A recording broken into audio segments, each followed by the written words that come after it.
Spoke for the first time since he was named as a person of interest.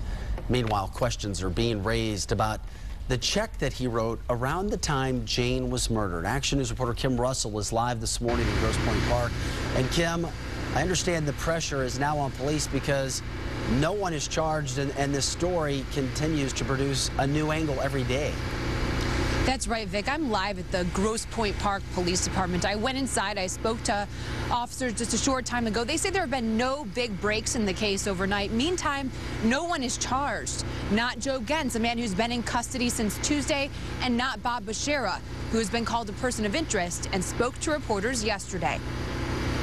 We wish to thank the hundreds and hundreds of supporters and people who have shown their love and respect for my Jane. Bob Bashara stood with his mother Nancy and son Robert as he spoke to reporters Wednesday outside his home in Grosse Pointe Park. He refused to answer questions about the police investigation into his wife's murder.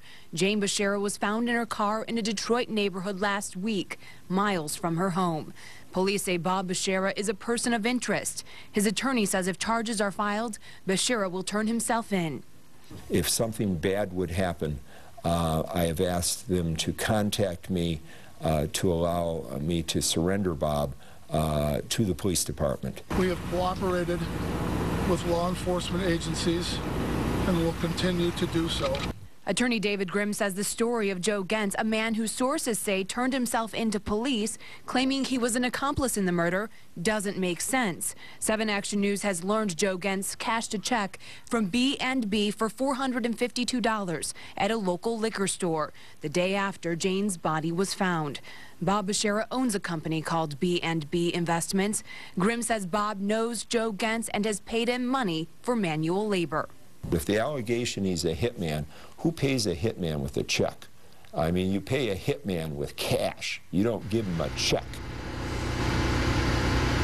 Now, Mr. Bashara's attorney also says that there's an ongoing argument between Bashara and Gens, and perhaps that is why he's making these allegations. He also says that Mr. Bashara is willing to do another lie detector test. As we reported in the days after his wife's murder, he took a lie detector test, and sources say he failed it. Live in Grosse Pointe Park, Kim Russell, 7 Action News. And be sure to stay